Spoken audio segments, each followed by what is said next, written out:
إخواني تابعوا، شوفوا السرعة أسرع من الكمبيوتر. طيب لا خليه. بسم الله الرحمن الرحيم. محمد مهدي، رقم الصفحة 275. Please stop to the punch.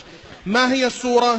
سورة النحل. الجزء 14. الصفحة على اليمين. بداية الصفحة ويعبدون من دون الله. نهاية الصفحة ألم يروا إلى الطير. الكلمة الأخيرة من الصفحة كلمة يؤمنون. ابدأ من بداية الصفحة.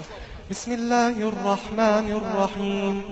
ويعبدون من دون الله ما لا يملك لهم رزقا من السماوات والأرض شيئا ولا يستطيعون فلا تضربوا لله الأمثال إن الله يعلم وأنتم لا تعلمون. الصفحة التي بعدها بأي آية تبدأ؟ والله جعل لكم. الصفحة التي بعدها الذين كفروا بعدها ولا تتخذوا بعدها ولقد نعلم بعدها يوم تأتي بعدها ثم إن ربك بعدها سبحان الذي بعدها عسى ربك بعدها من كان يريد بعدها وإما تعرضن بعدها ذلك منا بعدها قل كونوا حجارة بعدها وما منعنا بعدها وإذا مسكم بعدها وإن كادوا بعدها إلا رحمة بعدها ومن يهد الله بعدها وبالحق بعدها أنزلنا ما لهم به من بعدها علم وإذ اعتزلوا بعدها وكذلك بعدها واصبر نفسك بعدها ودخل جنته بعدها المال والبنون بعدها ولقد صرفنا. ارجع من هذه الصفحة 100 صفحة وقل بأي آية تنتهي. وإذا أنزل دقيقة انتظر، غير ورطة ورطنا.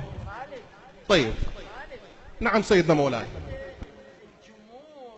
يسمع الآية، أنت خلي فاصلة، يعني لا تقول عشان بعدها حتى احنا بنسمع لأنه بس نسمع بعدها، هاي ما نسمعها إن شاء الله إن شاء الله. طيب هذه الصفحة بأي آية تنتهي؟ وإذا أنزل سورة. هسان نريد نصعبها. أستاذ محمد مهدي، نعم. ارجع بشكل القهقرائي. آية ارجع. قبلها أي آية؟ ولا تعجبك. قبلها ولا تصلي على أحد. قبلها فإن رجعك الله. قبلها فليضحكوا قليلا. قبلها فرح المخلفون. قبلها استغفر لهم. قبلها الذين يلمزون. قبلها ألم يعلموا أن الله. قبلها فأعقبهم نفاقا. قبلها فلما آتاهم. قبلها ومنهم من عاهد الله. قبلها يحلفون بالله. قبلها يا أيها النبي. الصفحة التي بعدها بأي آية تبدأ؟ استغفر لهم أو لا هسا تستغفر. أريد أن تقرأ صفحة ما تقرأ. يكي دارميون صفحتين بعدها. يعتذرون إليكم. صفحتين بعدها. والذين اتخذوا. صفحتين بعدها. وعلى الثلاثة الذين. صفحتين بعدها. ألف لام را. صفحتين وإذا بعدها. تتلى عليهم. 5 صفحات بعدها. ولو أن لكل نفس. 5 صفحات بعدها. فلولا كانت قرية. 10 صفحات بعدها. قالت يا ويلتى أألد. صح مولانا؟ لا صحيح. صلوا على محمد وآل محمد.